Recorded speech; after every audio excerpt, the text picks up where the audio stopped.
Magandang umaga po sa bawat isa. Handa na po ba kayong mag-aral ng Word of God? So, buksan po ninyo ang inyong pong mga Bible at buksan sa 1 Corinthians chapter 1.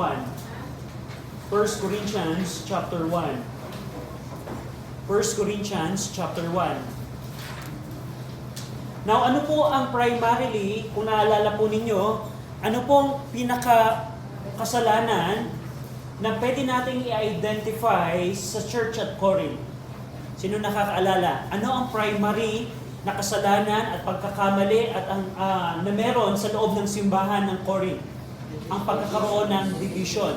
At alam niyo ba yung tindi ng division nila to the point na kapag ka sila ay nasa church, yung ibang grupo, hindi nila binibigyan ng pagkain yung ibang grupo. Just imagine kung halimbawa si Kuya Kurt, may dala akong lechong manok.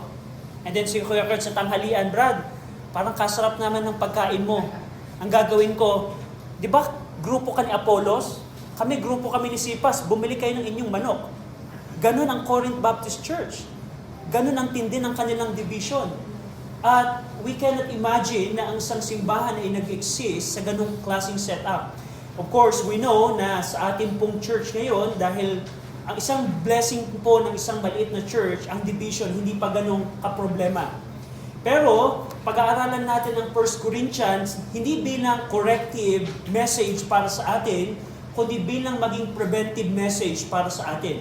Na nawa matuto tayo sa setup sa pagkakamali ng Corinthians upang tayo bilang isang simbahan makita natin na hindi kalooban ng Diyos na magkaroon ng division sa church. At dito po sa ating pong pag-aaral ngayong umaga, bibigyan po ng diin ni Pablo kung ano ang sanhi, kung ano ang pinakaugat ng division sa Corinth. So, tingnan po natin. Now, of course, nakita natin po last week, kung kayo po ay nadito last week at naalala natin, na sa 1 Corinthians chapter 1 verse 10, sinabi ni Pablo na ninanais niya at pinakikiusap niya sa mga church at Corinth na magkaroon sila ng pagkakaisa sa kanilang doktrina. So we see that they should speak the same thing, that's doctrinal unity. And we see that na magkaroon wala sanang magkaroon na division sa kanila or yung pagkakagrupo-grupo, at hindi lamang doon, kundi magkaroon sila ng pagkakaisa sa kanilang mga iniisip at sa kanilang mga desisyon. We see that in verse number 10.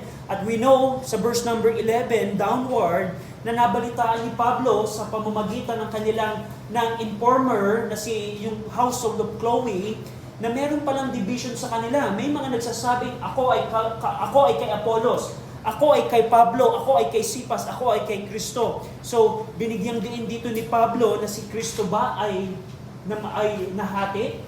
At ako ba ay namatay para sa inyo?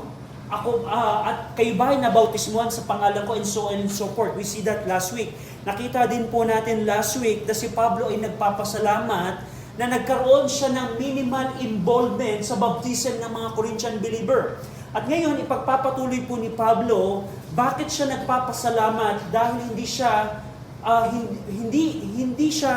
ang nagbaptize sa karamihan ng mga Corinthian church member. Ngayon pong umaga, pag-aaralan po natin yung pinaka-root cause ng division sa Corinth. Now, gusto kong tingnan ninyo po, kung kayo ay aware na sa 1 Corinthians, kung mapapansin po ninyo, sa unang chapter ng Corinth, dun sa pinag-aralan natin last week, na doon po yung division. And then go over in chapter 3, in verses number 4 onward, mapapansin niyo po dito sa chapter 3, na bumalik ang atensyon ni Pablo sa division. May mga nagsasabing, I am Apollos, si Apollos at si Pablo, grupo ni Apollos at grupo ni Pablo. At gusto kong pansinin ninyo, na sa gitna ng chapter 1 at chapter 3 na topic ng division, sa pagitan nito ay ang topic ng wisdom of the word. Kung kayo ay naalala ninyo, sa pagitan ng chapter 1 at chapter 3 na subject ng division, sa pagitan niyon ay diniscuss ni Pablo ang topic ng wisdom of the word. Now, Brother RJ, anong connection ng division ng Corinth Baptist Church? Kasi chapter 1 at chapter 3, division yon. Gets namin, ang church ng Corinth, merong ibang grupo na kay Apollo sila. Merong ibang grupo kay Pablo sila. Anong connection noon sa wisdom of the word na binanggit sa middle part? At yun ang pag-aaralan natin. Yun po ang root cause ng division sa church at Corinth. Nababasahin ko po ang verse number 17 hanggang 21. Sundan po 20. Sundan po ninyo ako sa inyong mga Bible. And we're going to see the root cause of the division ng church at Corinth. 1 Corinthians chapter 1 verse 17, "For Christ sent me not to baptize, but to preach the gospel, not with wisdom of words, lest the cross of Christ should be made of none effect. For the preaching of the cross is to them that perish foolishness, but unto us which are saved it is the power of God. For it is written, I will destroy the wisdom of the wise, and will bring to nothing the understanding of the prudent. Where is the wise? Where is the scribe? Where is the disputer of this word? Hath not God made foolish the wisdom of this word?" Shall we pray? Ama naming Diyos na makapangyarihan sa lahat, salamat Ama dahil sa church, napapakinggan namin Panginoon ang inyong pong salita. At salamat Ama dahil po sa banal na Espiritu, meron po inside of us na desire na malaman Ama ang inyong pong salita. Salamat Ama sa banal na Espiritu na nagbibigay sa amin ng desire na malaman namin ang kalooban po ninyo. Pinupuri namin po kayo dito sa kadahilanan ito. We pray Ama sa umagang ito, bigyan niyo po kami Panginoon ng kaunawaan sa 1 Corinthians chapter 1, malaman namin ang tamang interpretation po nito upang mai-apply namin ang katotohanan po ito sa aming pong buhay. I pray ang banal na Espiritu Panginoon ang mangusap po sa amin, kahabagan niyo kami at kaawaan. In Jesus' name we pray. Amen.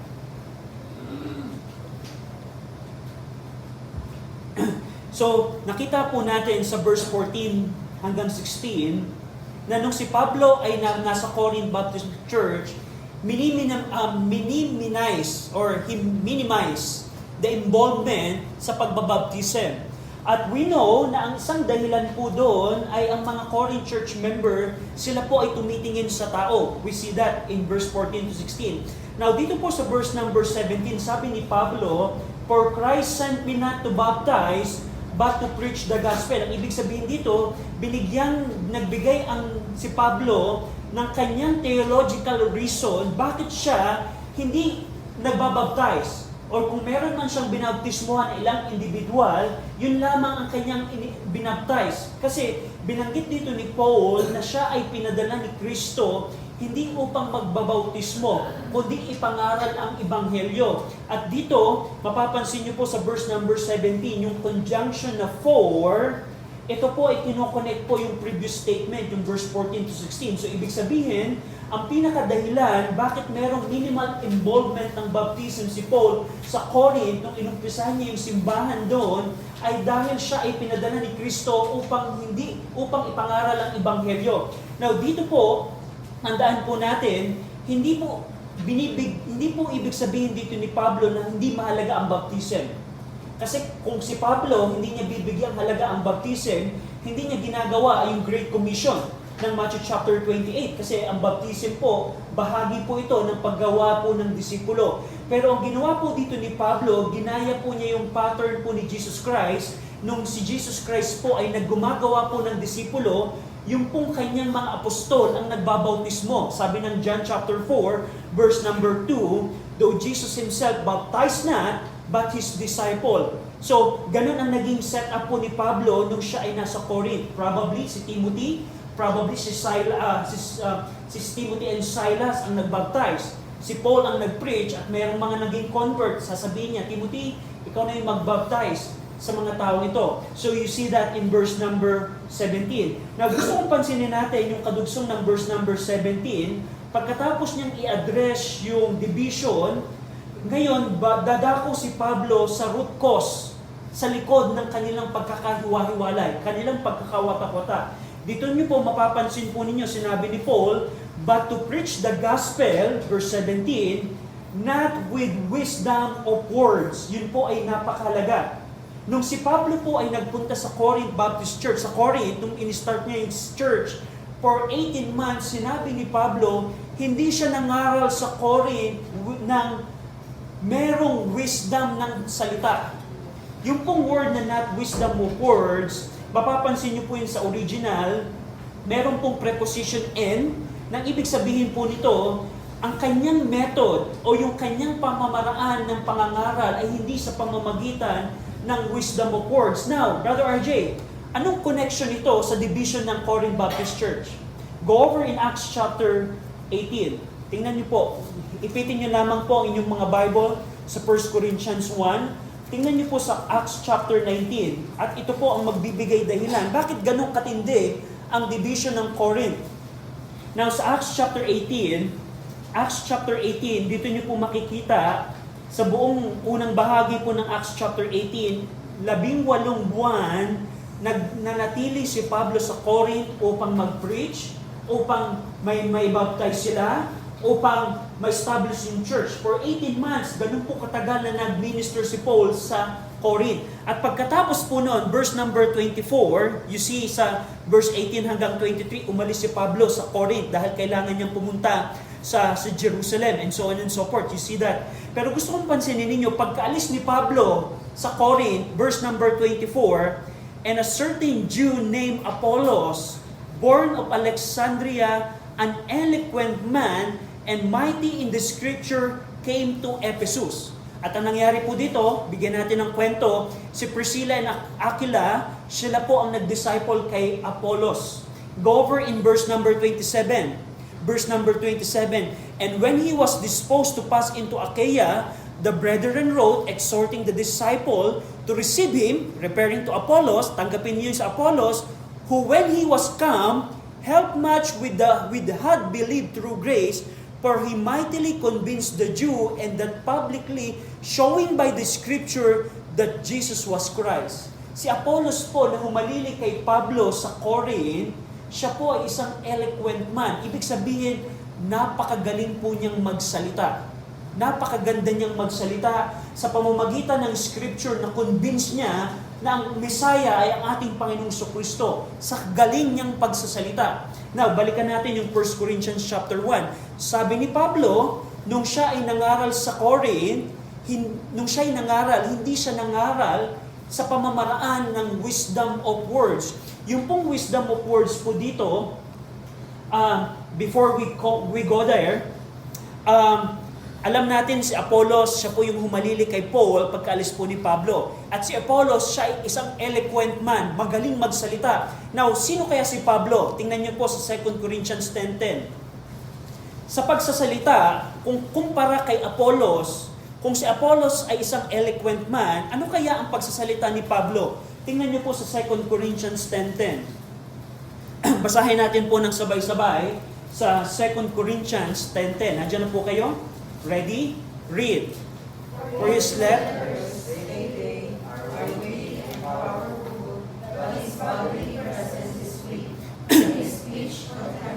Sa paningin po ng mga kaaway ni Pablo, context po dito, binibigyan ng detalye ni Pablo yung mga kaaway niya sa Corinth. At ang sabi ni Pablo, sabi ng mga kaaway ni Pablo, kay Pablo, yang si Pablo, malakas lang naman yan at matapang lang naman yan sa sulat niya. Pero harap-harapan, pag tinignan mo itsura ni Pablo, his bodily presence is weak. And hindi lamang yun, and his speech is contemptible. Kung magsalita si Pablo, ay kapula-pula. Parang hindi siya magaling magsalita. So, nakita niyo na, nung si Paul ay nag-minister sa Corinth, siya ay hindi siya eloquent man. Hindi siya, to the point, ang tingin sa kanyang pagsasalita ay kasuklam-suklam. Yun po yung contemptible. Kung mapapakinggan si Pablo magsalita, ang kanyang klase ng pagsasalita ay kasuklam-suklam. Ngayon, umalis si Pablo. Sinong pumalit? Si Apollos, na isa namang eloquent man, napakagaling magsalita. At yun po ang naging root ng division sa church. May mga church member, wait, doon tayo kay Pablo. Wait, doon tayo kay Apollos. Dahil po ang mga Griego, yung pong mga Greeks, sila po ay panatiko ng wisdom of words. Pag sinabi pong wisdom of words, ang ibig sabihin po nito, ito po yung sa galing ng pagsasalita. Ang entertainment system po ng mga Greek nung unang panahon, hindi sila magbubukas ng TV at manonood sila ng Netflix. Wala pang Netflix noon. Wala pang YouTube noon. Ang entertainment po nila, kung gusto nyo bang malaman, Ang entertainment nila, pupunta sila sa kanilang city center at makikinig sila ng mga pagsasalita ng mga philosophers. Punta tayo doon sa ating city center. Pakinggan natin, meron ng isang philosopher. Napakagaling niyang tumula, napakagaling niyang magsalita, ang galing nilang magdebate. Doon tayo. Ang naalala ninyo sa Acts chapter 19, you don't need together, nung napakinggan ng mga Athenians, nung si Pablo ay nagsalita, ang sabi ng mga Athenians, anong sinasabi ng isang babbler na ito? Naalala ninyo? Nung ikinumpara ng mga Athenians, si Pablo sa kanilang mga philosopher, tinarato na babblers si Pablo. Na parang, anong klaseng tao ito? Anong pinagsasalita niya? Ang point ko dito, ang mga Corinthians, isa po silang mga Greek, mga Griego sila, panatiko sila sa mga taong magagaling magsalita. Pero nung si Pablo ay nag-preach sa kanila, sinabi ni Pablo, hindi ako katulad ni Apollos, na ako'y nag-preach with the wisdom of words. Hindi ako nag-preach sa wisdom of words. At dito, yun po ang naging dahilan ng division sa church. Dahil ang mga tao sa Corinth, dahil sila ay panatiko ng pamamaraan ng ganito, ng Greek culture na ito, ang mga tao, binabalyo nila yung human wisdom, at kung prepare mo ang human wisdom, kanino ka babaling? Dito kay Pablo na ang pangit magsalita, kasuklam-suklam ang kanyang salita, na para siyang babbler, o doon ka kay Apollos? Dito tayo sa bagong leader natin. Umalis na yung ating founder, ngayon si Apollos, ang galing niya magsalita. Gugrupo ngayon tayo kay Apollos. So naunawaan ninyo, kaya ganun po ka-intensify. Kaya nga sa chapter 3, which we're going to see later on, sa verse number 4, for while one saith, I am of Paul, and another, I am Apollos, are ye not carnal? Who then is Paul, and who is Apollos, but minister by whom ye believe, even as the Lord gave to every man? Bakit nyo ginugrupo ang sarili nyo sa akin? Bakit nyo ginugrupo ang sarili nyo kay Apollos? Kami ba ay magkaiba ni Apollos? Bakit nyo piniprepare si Apollos kumpara sa akin? O bakit nyo ako piniprepare kumpara kay Apollos? Magkaiba ba kami ng ginagawa? So, you see, yung division dito ay dahil sa kanilang kagustuhan ng mga Griego, ng mga Greek, sa wisdom of words. At dito, binanggit ni Paul sa verse number 17, na nung siya ay nag-preach, unlike yung mga Greek philosophers po nila, Paul emphasized that his preaching was not characterized by the wisdom of words. Yung pong wisdom of words, ibig sabihin po nito yung human rhetorical method. Yung pong human rhetorical method, pag sinabing wisdom of words, ito yung galing sa pagsasalita. I don't know kung nung high school kami, sumasali kami, yung school namin, sumasali kami sa Sabayang Bigkas. Meron kaming sinasaulong poem doon, at ipipresent namin ito, laban-laban kami ng school, pagalingan kami magsalita. Yun po yung rhetorical method. Yun po yung wisdom of word, na ipipresent mo yung isang bagay sa galing mong pagsasalita. At yun po yung tinutukoy dito ni Paul. Nung siya ay nag-preach, hindi siya nag-preach with the wisdom of words. Bakit? Sinabi niya dito,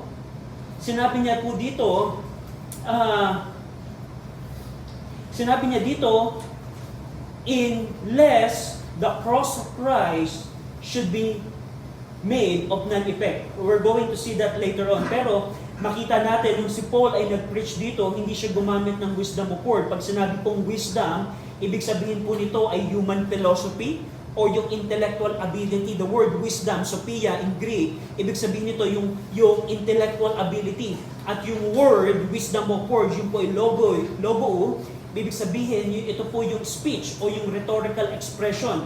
Dito po nire-reflect yung pong pagmamahal ng mga Griego sa kanilang rhetorical, yung kanilang eloquence at yung kanilang philosophical argument. Dito pinakita ni Pablo ang pagmamahal ng mga Corinthians sa ability na mag-reason, mag-argue at mag-present ng idea in a persuasive and impressive way. Para sa mga Corinth, dahil sila po ay Greek, mas gusto nila ang magagaling magsalita.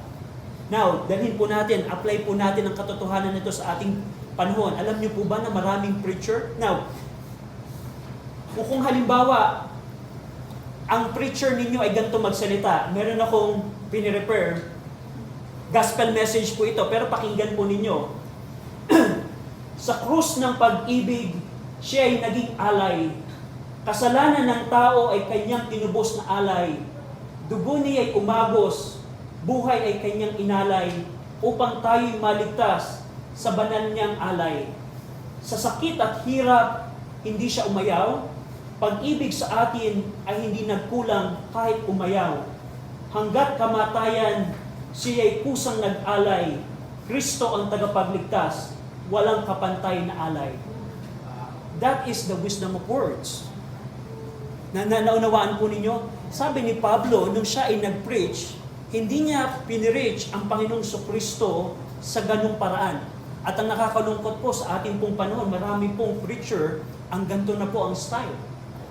Na ginagamit nila ang galing sa pagsasalita just to persuade the people. At yun po ay hindi si Pablo. This is itong 1 Corinthians chapter 1 na purposely, in-intention ni Pablo na hindi niya gayahin ang mga philosophers ng Corinth nung pinirit niya ang Panginoong Kristo. Bakit? Kasi binanggit po dito ni Paul, lest the cross of Christ should be made of none effect. Sabi ni Pablo, nilayon niya talaga nung siya ay nag-preach, hindi siya nag-preach with the wisdom of words, katulad nung binanggit kong tula. Kung halimbawa akong napakinggan ninyo akong mag-witness na gano'n ang aking pag-witness, o kaibigan, kailangan mong magsisi. Dahil kung hindi ka magsisisi, ikaw ay magsisisi sa impyerno. Something like that. Hindi ganun po si Pablo. Kasi sabi ni Pablo, kung ganun ang naging kanyang pamamaraan, ang krus ni Kristo ay magiging walang kabuluhan. Anong ibig sabihin ng Brother RJ? Ibig sabihin po nito, yung ibig sabihin po ng lest the cross of Christ should be made of none effect, ibig sabihin nito, kung ang ebanghelyo ay ipinakita mo sa pamamagitan ng human wisdom, ang focus ay hindi na kay Kristo at sa kanyang ginawa, kundi sa galing mong na pagsasalita. Dito ipinakita na ang kapangyarihan ng ebanghelyo ay hindi nakasalalay sa paano ka magsalita, kundi sa mensahe mismo ng ebanghelyo. Na yung ibig sabihin ng lest the cross of Christ should be none effect, pag ang tao halimbawa ay na-persuade mo sa gospel na pinirich mo, at sila ay nanampalataya dahil sa iyong pagsasalita, ang mensahe ng ebanghelyo ay nagiging walang kabuluhan. Kasi ano bang mahalaga? Paano ipinirich sa'yo o paano yung content ng preaching? Ano ang mas mahalaga? Yung content ng preaching o yung deliverance ng preaching? Para kay Pablo, kapag ginaya niya yung mga philosophers nila na merong wisdom of words, nagiging walang epekto ang cross ni Kristo. Bakit? Ang tao, masahanga siya sa pagsasalita ng preacher. Wait, ang galing ng preacher na nag-preach sa amin. Nagkaroon kami ng Bible study, ang galing niya magsalita. Sige, mananampalataya na ako kay Kristo. Yun yung paraan na ang cross ni Kristo ay wala ng halaga. Ibig sabihin, mas mahalaga yung pagsasalita kaysa sa mensahe ni Kristo. At yun ang ginawa ni Pablo. Sabi niya, Corinth, nagpapasalamat ako kasi hindi ako nag-baptize ng marami sa inyo. At ako'y nagpapasalamat kasi nung nag-preach ako sa inyo, hindi ako nag-preach with the wisdom of word. Kasi kung tatanggapin ninyo ang ebanghelyo sa galing kong pagsasalita, wala nang kwenta ang krus ni Kristo. At alam niyo po ba, pag nakapakinig po kayo ng maraming preaching ngayon sa ating panahon, ganun na po ang pamamaraan. Si Jack Hyles, meron po siyang itinuro na salesmanship technique sa pag-witness, sa pag-soul winning. Na step by step, kung halimbawa nakakita na kayo mga sales agent sa mall, na wala ka namang intensyong bumili, dahil sa galing magsalita ng sales agent, bakit ba akong napabili nito? Galing kasi magsalita ng hindi ko naman kailangan sa bahay pero napabili ako. Bakit? Kasi sa galing pagsasalita. At ganun po ang maraming churches po ngayon. Ginagawa nila na ang evangelism ay parang nagbebenta ka ng isang product. At yun po ay isang ehemplo ng wisdom of words. Ang nakakalungkot po, tingnan nyo po, marami pong soul winning program ngayon na yung tao, sinabi nila na na-save sila, pero pag tanong mo yung tao, kapatid, di ba nag-pray ka kanina ng prayer of acceptance? Alam mo ba ang ibig sabihin ng ebanghelyo? Hindi nga Alam mo bang ibig sabihin ng kasalanan? Hindi nga din eh. Yun po ang point ko po dito. Si Pablo, hindi siya nakatingin kung paano niya i-deliver yung preaching. Yes, tama, kailangan natin gawing clear ang message pag piniresent natin ng scripture sa tao. Pero kay Pablo, mas gusto niya na bigyang detalye yung cross of Christ. At yun po ang kay Pablo. At yun po ang ginawa niya nung siya ay nagpunta sa Corinth. Sabi ni Paul, when I preach the gospel unto you not with the wisdom of words. Hindi ako katulad ng mga philosophers ninyo na nangaral sa ganda ng pagsasalita. Bakit? Kasi kung ganun ang gagawin ko, baka kayo ay tumingin na lamang sa aking pagdi-deliver at ang cross ni Kristo ay maging walang kabuluhan. Ayaw niyang mangyari yun.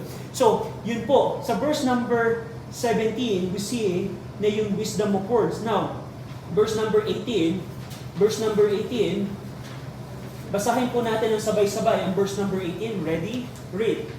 For the preaching of the cross is to them that perish foolishness, but unto us which are saved is the power of God. So dito, binigyan diin ni Pablo, bakit anong mahalaga na mas mahalaga ang content ng gospel preaching kaysa sa deliverance ng gospel preaching. Kasi sabi ni Pablo, may mga tao na ang tingin sa gospel preaching ay isang foolishness. Pero sa atin, ang tingin natin dito, ito ay kapangyarihan ng Diyos. Dito po sa verse number 18, in-explain po dito ni Pablo yung fundamental contrast ng human perspective. Anong paningin ng tao sa ginawa ng Panginoong Kristo sa krus? Sa ibang tao, ito isang kamangmangan. Pero sa ating mga ligtas, ito ay kapangyarihan ng Diyos. Dito po makikita po ninyo na yung pong preaching of the cross, ibig sabihin po ng preaching of the cross, ito po yung mensahe na ang kaligtasan ay nagmumula lamang sa isang tagapagligtas na ipinako sa krus. Yun po yung the preaching of the cross. This is the message that salvation comes through a crucified Savior. At alam niyo po ba, pakinggan niyo po ito, sa mga Griego, sa mga Greek, hindi sikat sa kanila ang isang taong ipinako. Alam niyo ang masikat sa kanila? Yung pong mga tula patungkol sa isang hero na nagtagumpay sa gera. Mas gusto nilang pakinggan kung halimbawa merong war at gumawa ng tula yung mga entertainer nila patungkol dun sa isang hero. Halimbawa, si Alexander the Great. Gagawa sila ng tula kay Alexander the Great, paano niya kinangkor ang mundo. Mas sikat po yun sa mga Griego. Yung isang tao na ipinako sa krus, isang kamangmangan yun. Kumbaga, para sa kanila po, iyon ay isang kahinaan. Kaya sabi dito ni Pablo, for the preaching of the cross, yung mensahe na pwedeng maligtas ang isang tao sa isang pinakong tagapagligtas, para sa kanila, ito ay kamangmangan. Yung pong word na perish, yun po ay loss. Ibig sabihin, ito po ay term ng isang taong hindi ligtas. If you are perish, isang kamangmangan sa kanila, ang ginawa ng Panginoong Kristo. Kasi sa Greek po, in the Greek culture, the idea of a crucified man being the source of salvation was unreasonable or illogical. Illogical na magkakaroon tayo ng tagapagligtas sa isang mahinang ipinako. Hindi yun rational para sa kanila. Para sa kanila, ang crucifixion, ito ay kasama nito ang weakness, ang shame at ang defeat. Kaya nga, for the Greek, para sa mga Griego, ang preaching of the cross, ito ay foolishness. Ito ay nagkukulang ng intellectual sophistication at rhetorical appeal. Walang appeal ito sa kanila. Hindi nila ito gusto. Kaya nga naalala ninyo sa Acts 17, nung si Paul ay nag-preach sa Athens, sabi ng mga tao doon, what will this babbler say? Anong sinasabi nito na merong resurrection? Merong Jesucristong napako? Walang kwenta yan. Huwag nating pakinggan yan. Kasi para sa mga Griego, yung pong isang taong ipinako sa krus, ito'y illogical. Ito'y hindi rational. Kaya sabi ni Pablo, kung ako ay magbibigay ng diin sa deliverance ng gospel kaysa sa content ng gospel, don't you know na sa isang hindi ligtas, kamangmangan ang preaching of the cross? Now, dito, makikita nyo din sa verse number 18, yung second response, but unto us, para to kay Pablo, para to kay Timothy, para to kay Silas at iba pang mga mananampalataya, sabi ni Pablo, pero para sa amin, sabi ni Paul, which are saved na mga ligtas, ang preaching of the cross, it is the power of God. Kung paano yung mga Griegong hindi ligtas, isang kamangmangan, isang foolishness, ang isang crucified Savior, isang kamangmangan to, pero sa amin, ito'y kapangyarihan ng Diyos. Ano ibig sabihin, Brother RG, ng kapangyarihan ng Diyos? Ibig sabihin po nito, kayang gumawa ng Diyos ng kamanghamanghang bagay sa pamamagitan ng preaching of the cross. Alam niyo po ba, na sa preaching of the cross, yun po ang instrumento ng Diyos na banal na Espiritu na magbigay ng conviction. Sa pamamagitan po ng preaching of the cross, doon po kumikilos ang banal na Espiritu upang magbigay ng gawa niya sa taong nakakapakinig ng salita ng Diyos.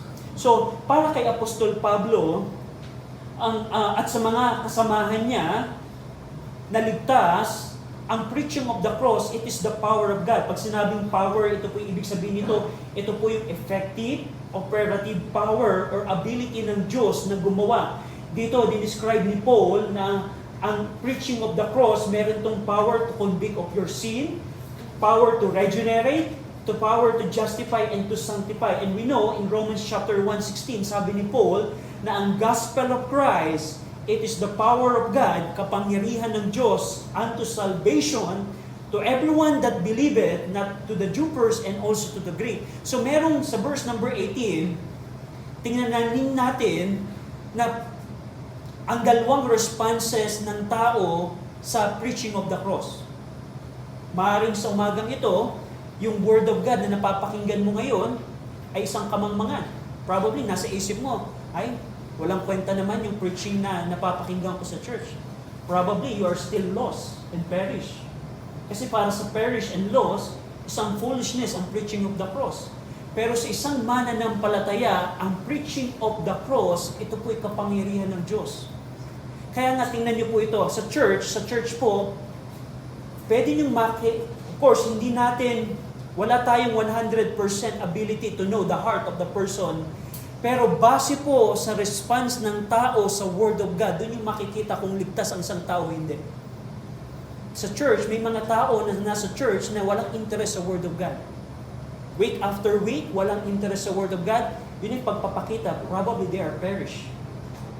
Kasi ang isang tao kung may buhay, may banal na Espiritu sa kanya, meron siyang desire sa Word of God.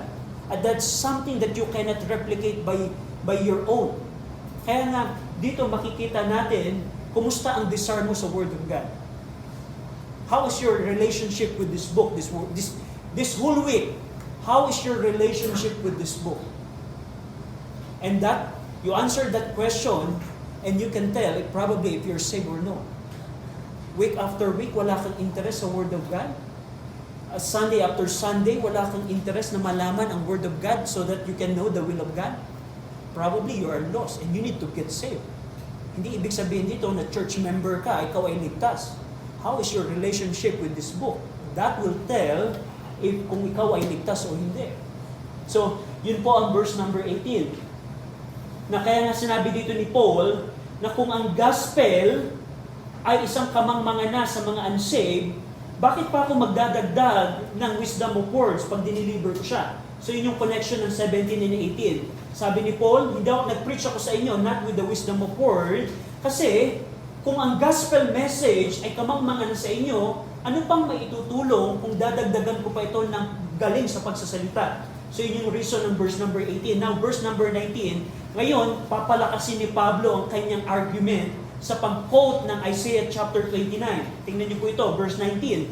For it is written, I will destroy the wisdom of the wise and will bring to nothing the understanding of the prudent. Dito po, sinusuportahan po ni Paul dito ang katotohanan binanggit niya kanina sa pag-quote ng Isaiah chapter 29 verse 14 which says, therefore, behold, I will proceed to do a marvelous work among these people, even a marvelous work and a wonder, for the wisdom of their wise men shall perish, and the understanding of their prudent men shall be hid. So dito po, ang context po ng Isaiah 29, dito po ang mga Israelite, ang mga Hudyo po, mas nagtiwala po sila sa political reliance. Yun po yung wisdom nila. Akala nila, makakaligtas sila sa gera kung sila ay makikipag-niig sa ibang bayan. At ang sabi dito ng Panginoon, yung kanilang human council, yung kanilang mga pagpaplano, lahat ng ito, ang Diyos ang mag-overturn. I-destroy ng Diyos ang wisdom ng mga leaders ng Juda. At yung katotohanan na ito, dinamit ito ni Pablo sa kanyang argument. So, yung truth ng Isaiah 29 na i-destroy ng Diyos ang wisdom ng Juda sa kanilang mga political alliance, akala nila magaling sila sa political relationship at yun ang magliligtas sa kanila sa invading army, ginamit ni Paul na truth yun at in-apply sa kanyang argument dito. Dito, in-apply niya ito na kung paano i-overthrow ng Diyos ang wisdom ng mga leader ng Juda, ganun din i-overturn ng Panginoon ang human wisdom. At kaya nga sabi ng Panginoon, sabi ni Paul sa verse number 20, verse number 19, ginamit niya yung Isaiah 29 na i-overturn ng Diyos ang wisdom ng mundo. Ngayon, sa verse number 20, nagbigay siya ng conclusion ng Isaiah 29:14. Sabi niya dito, where's the wise? Where is the scribe? Where is the disputer of this word? Hath not God made foolish the wisdom of this word? So dito, naggawa si Pablo ng conclusion ng Isaiah 29:14 at in-apply niya to directly sa condition ng Corinth Baptist Church. Pagkatapos niyang ipakita na ang Diyos ay iwawasakin ang human wisdom, yun ang pinaka-argument dito ni Paul, kung paano sinira ng Diyos ang wisdom ng mga Judas leader ng Judah, nung panahon ni Isaiah, ganun din sisirain ng Diyos ang wisdom ng mundo. At ang sabi dito ni Paul, nasaan dito ang mga matatalino? Nasaan dito yung mga pantas? Nasaan dito yung mga eskribo? Nasaan dito ang mga disputer of this word? So gumamit dito si Paul ng rhetorical question upang i-expose ang failure ng human wisdom. Kung ang Diyos ay wawasakin ng human wisdom, at kayo, Corinth Baptist Church, ay umaasa sa human wisdom, mas nagugustuhan ninyo ang mga magagaling magsasalita. Ngayon, ang tanong ko, kung sisirain ng Diyos ang human wisdom, where is the wise? Where is the scribe? Where is the disputer of this word? So, dito, nagbigay si Pablo ng tatlong category. Ito pong tatlong categories po nito. Ito po yung categories ng human wisdom. Yung una, yung mga wise. Where's the wise? Yung pong mga wise, ito po yung nagpapatungkol sa mga Greek philosophers na mas pinahalagahan nila yung intellectual ability. Sila po yung mga tao na magagaling magsalita. Ito po yung mga tao na ipe-present nila yung kanilang philosophy sa magaling na pagsasalita. Yung po yung mga wise. Sabi ni Pablo, kung sisirain ng Diyos ang human wisdom, nasaan ngayon ang mga pantas? Pangalawa, kung sisirain ng Diyos ang human wisdom, nasaan ngayon yung mga scribe? Ito pong mga scribe po na ito po yung nagpapatungkol sa mga Jewish scholar ng batas ni Moses ng Tanakh. Sila po yung mga experts sa scripture. Sila po yung alam ang lahat ng Tanakh, lahat ng parte ng Tanakh alam nila. At itong mga scribe na ito ang nagre-rely sa kanilang tradition at sa kanilang human interpretation rather than true understanding. Sabi ni Paul, kung sisirain ng Diyos ang human wisdom, nasaan ang mga scribe? Pangatlo, where is the disputer of this word? Yung pong mga disputer, ito po yung mga debaters, ito po yung mga rhetorician or mga skilled arguers. I don't know kung, hindi ko na kasi ito naabutan eh. Meron pa bang competition ngayon yung balagtasan? Yung may event ang barangay, ngayon ang mga event sa barangay, Miss Gay na eh, di ba? Mga Miss Gay, pero noong unang panahon, ang mga event, ang contest, pagandahan kayo ng tula at magdidebate kayo. Yun po yung debater, disputer of the word. Pag sinabing disputer of the word, you are a debater. Yung kaya mong i-defend ang lahat ng anumang bagay. Talagang debater ka. Yun po yung disputer. Sabi ni Pablo, kung sisirain ng Diyos ang human wisdom, nasaan na yung mga disputer of the word? So dito, pino-point out dito ni Paul sa verse number 20 na lahat ng ito ay walang magiging kahalaga sa pagsira ng Diyos sa human wisdom. And dito, tinapos ni Paul ang kanyang argument by questioning, hath not God made foolish the wisdom of this world? Of course, ang sagot po dyan ay yes. Ang Diyos ay ginawa ang human wisdom na kamangmangan. God will make the the wisdom of this world, the human wisdom, as foolish. God has made the human wisdom through the cross. Dito po niyo makikita na yung mensahe po ng crucified Christ, kahit ito kinokontradict yung human wisdom ng mga Griego, ng mga Greek, yung kanilang philosophical and rhetorical wisdom, darating yung panahon na ang kinukonsider nilang kamangmangan ay ito pala ang paraan ng kaligtasan. Tingnan niyo po ito. Halimbawa, isa kang tao na akala mo ang paraan ay yung human wisdom. Pero pagdating ng impyerno, na-realize mo, wait, napakinggan ko si Pablo mag-preach nung gospel, nung kami ay nasa Athens. Pero sinabi ko lamang sa kanya, what does Babler say? Doon ko na-realize, kung ako'y nasa impyerno na, doon ko na-realize na wala palang kwenta yung human wisdom. So, nagets po ninyo dito? Darating po yung time na ang bawat tao na magre-rely sa human wisdom, ito ay i-destroy ng Panginoon. Yun ang sinasabi dito ni Pablo, that God will make the human wisdom foolishness. Sa ngayon, sabi ni Pablo, ang preaching of the cross, kamangmangan to sa mundo ngayon. Pero hintayin nyo lamang ang hinaharap. Doon nyo marirealize ang kinukonsider ninyong kamangmangan ay yun lang pala ang paraan ng kaligtasan. So yun yung argument dito ni Paul. And next week, we're going to see yung kanyang continuation ng argument dito. So, now, Brother RJ, anong connection nito sa division? Tulad ng nabanggit ko po sa inyo, ang mga Corinthians, tandaan po ninyo, kahit sila po ay saved na, dala-dala po nila yung kanilang kultura.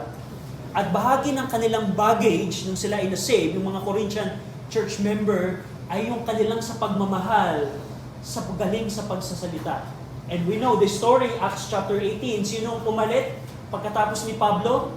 Si Apollos, which is an eloquent man, magaling magsalita. Kaya po, nung sa church at Corinth, may mga nagsasabi na, kami ay kay Apollos, magaling magsalita si Apollos, hindi, doon kami sa founder namin. At yun yung dinil ni Pablo. Church at Corinth, don't you know na sisirain ng Diyos ang human wisdom? Bakit kayo nagre-rely sa human wisdom? Bakit yan yung dahilan? Bakit kayo nagkakawatak-watak?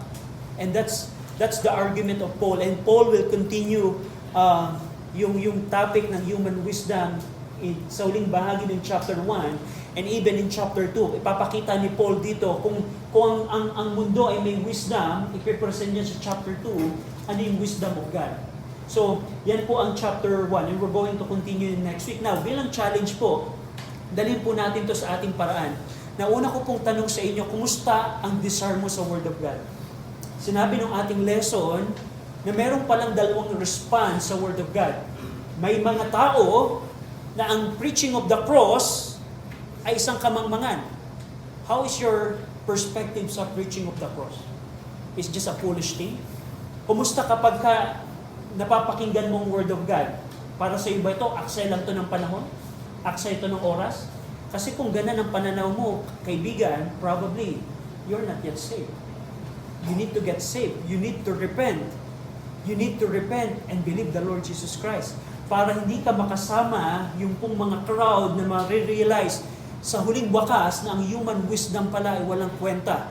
Ang mahalaga ay yung preaching of the cross na ito'y may kapangyarihan na iligtas ang aking buhay sa kapahamakan sa impyerno. Now, pangalawa ko pong tanong para sa mga mananampalataya, bilang mga Kristiyano, tayo po ay tinawag ng Diyos na maging witness. Gayanin po natin sa Apostol Pablo, hindi siya nakatuon sa human wisdom. Kahit gamitan pa natin ng salesmanship technique, aralin man natin yung book ni Jack Hyles, paano, How to Win a Soul.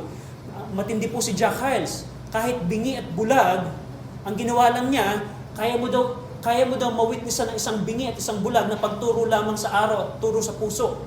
At sa pamamagitan nyo, pwedeng masave. No, hindi po ganun si Pablo.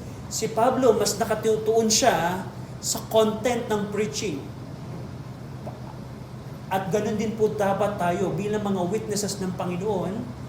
Yes, dapat mahalaga na clear ang ating pagpipreach kasi kung ikaw ay bulol at utal, hindi ka talaga maunawaan ng tao. Pero ang point ko po dito, mas bigyan natin ng halaga ang content ng preaching natin. And that's the challenge for every one of us. Tanong, alam mo ba ang content ng preaching of the cross? Sa pamamagitan ng Bible, kaya mo bang i-present ang gospel sa tao, sa kaklase mo, sa kaibigan mo, katrabaho mo? And that's the challenge for each of us. At tayo pong lahat ay mag-pray.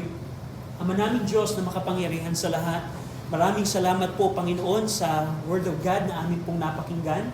Salamat, Ama, na pagpapakita niyo po sa amin na ang preaching of the cross, ito, Ama, ay kamanghamanghang bagay. Salamat, Ama, na whenever we remember ang ginawa ng Panginoong Kristo sa krus ng Kalbaryo, ito po, Ama, ay nagpapakita ng inyong pong kapangyarihan na iligtas po ang sinumang mananampalataya po kay Jesus Christ.